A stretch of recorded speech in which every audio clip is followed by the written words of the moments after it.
Hello, ভাইয়া আপনার সাথে একটা কথা বলার ছিল, একটা হেল্প করা যাবে? ভাইয়া আপনি আমাকে 20,000 টাকা ধার দিতে পারবেন? আমার না মাথায় একদম কাজ করছে না। আমি আমার ফ্রেন্ডের কাছেও চেয়েছি কিন্তু কারো কাছে কোনো টাকা নেই। 20,000 টাকা একটু কোনোভাবে ম্যানেজ করে দেওয়া যায় কিনা? এই মুহূর্তে 20,000 টাকা? দেখেন না প্লিজ, কিছু করা যায় কিনা ভাইয়া? আচ্ছা, আমি দেখতেছি কি করা যায়। একটু দেখবেন প্লিজ ভাইয়া। টাকা চাইতেছে তোমার কাছে? ভাই তুমি তো মনে হয় ফ্রড মেয়ের পাল্লায় পড়ে গেছো। কালকে পরিচয় হলো, আজকে টাকা যাচ্ছে। এরকম মেয়ে কিন্তু ঢাকা শহরে ঘুরি ঘুরি আছে, বুঝছো? ফেসবুকে ছেলেদের সাথে পরিচয় হয়, তারপর ইনায় বিনায় টাকা চায়। এই টাকা তুমি আর ব্যাক পাবা না, বুঝছো?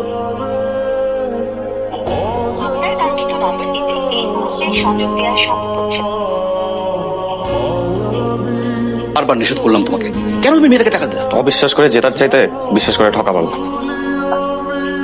হ্যালো ভাইয়া। কি সমস্যা তোমার? তোমার কোনো খবর নাই কেন? আর তুমি আমার টাকা দাও না কেন? টাকা পয়সা না দিয়ে ফোনটা অফ করে তুমি পালায় আসছো। তোমাদের মতো মেয়েদেরকে না আমার খুব ভালো মতো চেনা আছে। ভাইয়া আপনি প্লিজ একটু বিকেলে ধানমন্ডি লেকে এদিকে আসতে পারবেন? আমি আপনাকে আপাতত 5,000 টাকা দিয়ে দিচ্ছি। পুরো টাকা দিতে পারছি না দেখে আগেই মাফ চেয়ে নিচ্ছি, আমি সরি।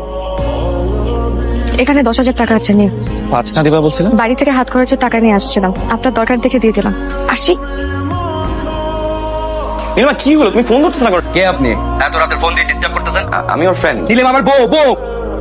আপনি ওর হাজবেন্ড? আপনাকে কিছু বলে নাই ও? হ্যালো, নীলিমা, কি হইতেছে এসব? উনি কি বলতেছে? কালকে কথা বলি। হ্যাঁ, কলেজে থাকতেই আমি সাইদের প্রেমে পড়ি। আমাদের রিলেশনশিপটা আমার বাবা কোনোভাবেই মেনে নেয়নি আর আমাকে জোর করে বিয়ে দিতে চেয়েছিল। তখন এই শহরে পালিয়ে আসি সাইদের হাত ধরে। কিন্তু কিছুদিন পরে জানতে পারি সাইদের আসল রূপ। দিনরাত নেশা করতো আর আমাকে মারধর করতো। তুমি ওনাকে ডিভোর্স দিচ্ছ না কেন? আমি চাইলেই ওকে ডিভোর্স দিতে পারবো না। ওর কাছে আমার কিছু ছবি আর ভিডিও আছে। আমি যখনই বলি যে আমি ওকে ডিভোর্স দিব, ও আমাকে ছেড়ে দেয়, যে ছবিগুলো ভাইরাল করে দিবে। তুমি ওনাকে ডাকো, আমি কথা বলবো। আমি ওনার সাথে দেখা করবো, সাথে আমি একটা ব্যবস্থা করবো, তুমি ডাকো। হ্যালো, দুজন একসাথে? খুব ভালো।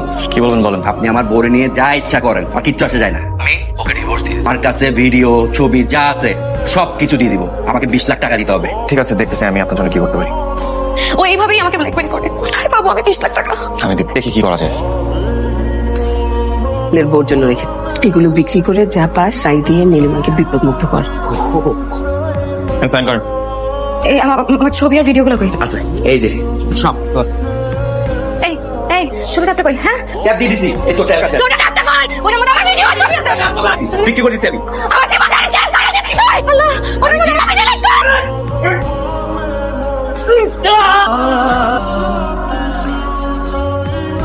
হ্যালো, আমরা আজকে একটা প্রতারক দম্পতিকে গ্রেফতার করেছি। আপনি একটু দেখে শনাক্ত করেন তো তারা আপনার অভিযুক্ত আসামি কিনা। এরা কি আপনার 20 লক্ষ টাকা হাতিয়ে নিয়েছে? না। হ্যাঁ, একটু ভালো করে দেখুন না। না, আমি চিনি না। রামিম কেন মিথ্যা বললো ওনাকে? কেন আমাদেরকে ধরিয়ে দিলে না? তোমার ভালোবাসাটা মিথ্যা হলেও নীলিমা, আমার ভালোবাসাটা সত্যি। তোমাকে একটা অনুরোধ করবো, হ্যাঁ, তুমি এই যে মাফ করার প্রতিদান যদি তুমি আসলেই চাও, কোনোদিন কারোর সাথে এরকম প্রতারণা করো না।